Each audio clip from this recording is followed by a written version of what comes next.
السلام علیکم ورحمۃ اللہ وبرکاتہ۔ مفتی صاحب، 18 تاریخ کو جو تفہیم شریعت کا پروگرام ہونے جا رہا ہے، اور میں چاہتا ہوں کہ آپ اس سلسلے میں ایک مختصر تفصیل بتائیں تاکہ ہمارے شہر بیڑ کو اس سے واقفیت ہو جائے اور وہ وقت مقررہ پر پروگرام میں پہنچ سکے۔ آپ بتائیے مفتی عارف صاحب۔ ٹھیک ہے۔ وعلیکم السلام ورحمۃ اللہ وبرکاتہ۔ اصل میں بات ایسی ہے کہ اس وقت امت مختلف حالات اور فتنوں میں گھری ہوئی ہے۔ یہ خارجی فتنوں میں بھی مبتلا ہے اور داخلی فتنوں میں بھی مبتلا ہے، اور خاص طور پر پڑھے لکھے لوگوں کو اس میں بہت زیادہ جھانسے دلائے جا رہے ہیں۔ تو ہو یہ رہا ہے کہ امت کو شکوک و شبہات میں اسلام اور مسلمانوں کے بارے میں مبتلا کرانے کی باضابطہ پلاننگ عام ہوتی جا رہی ہے۔ مثلاً یہ ہے کہ اسلام نے سارے حقوق مردوں ہی کو دیے، عورتوں کو حقوق نہیں دیے گئے۔ عورتوں کو پردے میں رکھ کر قید و بند کر دیا گیا۔ طلاق دینے کا اختیار مردوں ہی کو ہے۔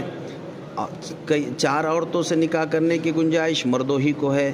عورت کو طلاق دی جائے تو حلالے کی ذمہ داری بھی عورت پر ہی ہے۔ یہ اور اس جیسی بہت ساری باتوں کے بارے میں عورتوں کو شکوک و شبہات میں مبتلا کرا کر ان کو اس طرح کے جھانسے دے کر دوسرے چکروں میں مبتلا کرایا جا رہا ہے، تاکہ یا تو وہ مرتد ہو جائیں یا یہ ہے کہ پھر وہ راہ فراری اختیار کر لیں۔ تو ان ساری باتوں پر روک تھام لگانے کے لیے باضابطہ مسلم پرسنل لا بورڈ کے جانب سے احکامات پورے ملک میں جاری کرائے گئے اور کرائے جا رہے ہیں کہ تفہیم شریعت کرائی جائے۔ اسی سلسلے کی ایک کڑی 18 تاریخ کو اپنے شہر بیڑ میں ہونے جا رہی ہے، جس میں حضرت مولانا خالد سیف اللہ رحمانی جنرل سیکریٹری مسلم پرسنل لا بورڈ کے فرزند ارجمن، اور اسی طریقے سے مالیگاؤں کی ایک شخصیت حضرت مولانا عارف جمالی صاحب تشریف لانے والے ہیں۔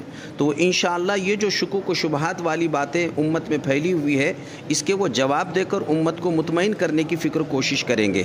اس لیے کوشش ہر شخص اس بات کی کرے کہ جہاں پر ہمارے سیاسی سماجی لوگ رہتے ہیں اور پڑھی لکھی خواتین ہوتی ہے، خاص طور پر 10ویں کی طالبات سے لے کر تو تمام طالبات، خواہ وہ جونیئر کالج کی ہو یا سینئر کالج کی ہو، وہ ڈاکٹرز حضرات، انجینئرز حضرات اور اس قسم کے تمام پڑھے لکھے حضرات اس میں خصوصی طور پر رہے۔ یہ ایک ورکشاپ کی شکل ہے اور اس میں باضابطہ ٹریننگ دی جائیں گی، تاکہ ایسے واقعات کہیں آئے تو یہ اس کا تدارک کرے، سدباب کرے، اس کو وہ سمجھا بجھا کر ان مسائل کو حل کرنے میں وہ اپنی کوششیں کرتے رہے۔ اس مقصد کے خاطر 18 تاریخ کو مجلس علماء بیڑ نے یہ پروگرام رکھا ہے۔ لہٰذا میں خود بھی اس بات کی اپیل کرتا ہوں کہ سب اس میں شریک بھی ہوں اور شریک ہو کر اس سے بھرپور فائدہ اٹھائیں۔ اللہ سب کو عمل کی توفیق عطا فرمائے۔ ماشاءاللہ، جزاک اللہ مفتی صاحب، آپ نے پوری تفصیل کے ساتھ اس پروگرام کی نوعیت کو سمجھا دیا ہے۔ اب تمام سننے والوں سے گزارش ہے کہ کل 11 بجے وقت سے پہلے اپنی ضروریات سے فارغ ہو کر اور اپنے ساتھ ڈائری اور پین اپنے ساتھ لانے کا اہتمام فرمائیں۔ جزاک اللہ، شکریہ۔